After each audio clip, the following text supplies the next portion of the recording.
নমস্কার, সকলকে স্বাগত আমার এই ছোট্ট একটা ইউটিউব চ্যানেলে। আমি হচ্ছি তোমাদের প্রিয় ট্রিঙ্কাল। আজ হচ্ছে ৭তম দিন পিডাব্লিউ সিরিজের। চলো আজকের দিন খুব তাড়াতাড়ি শুরু করছি। এখন বাজে ঠিক ৫টা। আজ খুব তাড়াতাড়ি উঠে গেছি, কারণ আজ টিফিনটা স্পেশাল বানানোর ইচ্ছে আছে। তো আজ টিফিন স্পেশাল বানানোর ইচ্ছে কারণ বান্ধবীরা খেতে চেয়েছে আমার কাছ থেকে। চলো দিনটা শুরু করি। তো ব্রাশ নিয়ে নিয়েছি, কলগেট নিয়ে নিয়েছি। সবার আগে ব্রাশ করে আজ ছাতু খাবো না, আজ খাবো ডিটক্স ওয়াটার, মানে গরম জল, মধু আর লেবু। ডিটক্স ওয়াটার নয়, সরি, এটাকে কী বলবে আমি নিজেও জানি না, তোমরা বলো কমেন্টে, ওকে? তো এটা খাওয়ার পর আমি স্নান করে রেডি হয়ে গেছি, রান্নাও করা হয়ে গেছে। আগেই বলেছি যে আমার চশমাটা হয়ে গেছে, পরে দেখাচ্ছি, বাট চশমাটা ঠিক ফিট হচ্ছে না। তো স্টাইল মারার জন্য পকেট নেই, সরি, বুকের সামনেই গুজে রাখছি। এখন হেয়ার বেল্ট পরে নিচ্ছি। হেয়ার বেল্টটা ঠিক মতন ফিট করে এই তো গ্যাসওয়ালা পারফিউম। এই গ্যাসটা যে কবে শেষ হবে সেদিন শান্তি পাবো। যাক, গ্যাসটা মেখে নিই। আমার কাছে গ্যাস ছাড়া আর কিছু নেই, দেখতে পাচ্ছ। তো এখন মাখছি হচ্ছে সানস্ক্রিন, কারণ বাইরে প্রচণ্ড রোদ।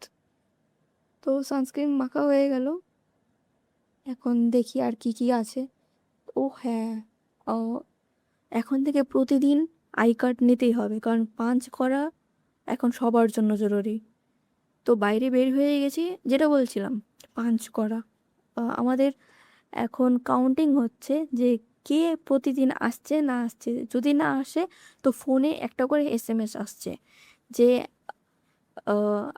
আমাদের প্রিয় স্টুডেন্ট আসেনি। আর আমরা যেহেতু আমাদের নিজেদের নাম্বার প্লাস মা বাবা মানে প্যারেন্টসদের নাম্বারও দিয়েছি, তো সেই SMSটা না আমার বাবা মার কাছেও চলে যাচ্ছে। সেহেতু ওরা বুঝে যাচ্ছে যে আমি কতদিন ক্লাস করেছি, কি করিনি, সব রেকর্ড থাকে, বুঝলে? তো চলো, টোটোতে উঠে গেছি, এখন যাওয়া যাক।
বাস স্ট্যান্ডের অনেক কাছে চলে এসেছি। কাকুকে বললাম কাকু টাকাটা খুচরো করে দিতে। কাকুর কাছে খুচরো নেই। দেখো, কলকাতায় এই জিনিসটা খুব ভালো, দেখলে না? বাসে সবাই লাইন ধরে যাচ্ছে, এই জিনিসটা সবচেয়ে ভালো। তো বাসে উঠে গেছি, বইটা বের করে পড়তে শুরু করে দিয়েছি। বাসের টিকিটেও কাটা হয়ে গেছে, টিকিটটা রেখে দিয়েছি। সো আমার পড়া শেষ। এখন বাইরের দৃশ্য দেখে এনজয় করি। ও যেটা বলছিলাম, আমাকে প্রতিদিনই যেতে হবে, নয়তো আমার যে না যাওয়ার অনুপস্থিতির SMSটা, সেটা আমার বাবা মার কাছে যাবে, আর একটা SMS আমার কাছে আসবে, বুঝলে? তো আমি একমাত্র সিরিয়াস যে কিনা আমার ফুল অ্যাটেন্ডেন্স রাখছি, নয়তো প্রতিদিন কেউ আসে না আমাদের ক্লাসে। আমি যতজনকেই দেখেছি, যতই বৃষ্টি হোক, আমার রেকর্ড গিয়ে আমি 100% অ্যাটেন্ডেন্স আমার থাকে, অলওয়েজ থাকে। কিন্তু সেটা স্কুলে থাকে না। স্কুলে কেন থাকে না বলো তো?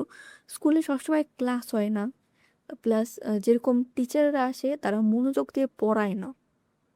তুমি ভেবে দেখো, একটা টিচার যে কিনা 40,000 থেকে 80,000 টাকা মাসে বেতন পায়, তার উপর ভরসা না করে আমরা একটা প্রাইভেট টিউটরের উপর ভরসা করছি, যে কিনা মাসে আমাদের 500 থেকে 1500 টাকা পর্যন্ত বেতন নেয়। তার উপর নির্ভর করেই আমরা প্রতি বছর পাস হচ্ছি পরীক্ষায়, তাই না? ছাড়ো এসব জ্ঞানের কথা। চলে এসেছি, আর একটু পরে ক্লাস শুরু হয়ে যাবে। স্যারের ক্লাস হচ্ছে, মন দিয়ে ক্লাসটা করি।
ক্লাস কমপ্লিট হয়ে গেছে। এখন আমি এসেছি চাউমিন আর মিষ্টি এনেছিলাম। টোটাল 6টা মিষ্টি এনেছিলাম। আমি একটা খেয়েছি আর 5 জনে নিয়ে নিয়েছে। আর চিকেন চাউমিন আনিনি, এগ চাউমিন এনেছি। আর যারা নিরামিষ খায় তাদের জন্য আমি ওই মিষ্টি এনেছিলাম। আর যারা চাউমিন খাওয়ার ইচ্ছে ছিল তারা চাউমিন খেয়ে গিয়ে চলে গেছে। আর যেটুকু বেঁচেছে আমি খাচ্ছি। আমার ভালো লেগেছে, ওরা খেয়েছে। আর মৌসুমী এনেছিলাম, কিন্তু মৌসুমী কেউ খায়নি। ভালো জিনিসের কদর কেউই করে না, বুঝলে? এর জন্য বিরক্ত লাগে। 2টো মৌসুমী এনেছিলাম, আমিই খেলাম। মৌসুমীটা মোটেও টক নয় জানো, মিষ্টিই ছিল। তবুও বললাম খা। ঠিক আছে, না খাপ, যার যার ইচ্ছে। তো আমার ক্লাস হয়ে গেছে, তো বাড়ি যেতে হবে। টাটা। আজকের মতন শেষ। আজকে 7 দিন হয়ে গেল। তা আমাদের এডুকেশন সিস্টেম না একটু পরিবর্তন করাই উচিত। সবাই টিউশন পড়েছে পশ্চিমবঙ্গে। যে সিবিএসসি বোর্ডে পড়েও না, সে টিউশন পড়েছে, আমি দেখেছি। এই এই জিনিসটা হওয়া উচিত নয়। আমি স্কুলে যাচ্ছি মানে স্কুলের টিচার যদি আমাকে পড়াতে না পারে না, তাহলে কেউ আমাকে ঠিক পড়াতে পারবে না, আমার যতদূর মনে হয়। ও হ্যাঁ, আমি টিফিন বাক্সটা ভুলে গেছি। আবার ক্লাসে যেতে হচ্ছে টিফিন বাক্স আনার জন্য। কি ভুলো মন আমারই আমি। হ্যাঁ, চলে এসেছি আমার বাড়িতে। সরি, হোস্টেলের কাছে। আমাদের নতুন সরকার হলে বলবো যে প্লিজ প্লিজ স্কুল টিচাররাই যেন পড়ায়, টিউশন টিচারদের প্রয়োজন নেই। আর যদিও থাকে, তার আমার মতন ডাফার স্টুডেন্টের জন্য, যে কিনা পরীক্ষায় অলওয়েজ 0 পায়। 0, বুঝতে পারছো? হ্যাঁ, 0। দয়া করে এই সিস্টেমটা আসুক, তাহলে বেঁচে যাও। তো এই পর্যন্তই, অনেক কথা বলে ফেলেছি, অনেক জ্ঞান দিয়ে ফেলেছি। সো আজকের জন্য এই পর্যন্তই। টাটা। ভালো লাগলে বলো। Tata, bye bye.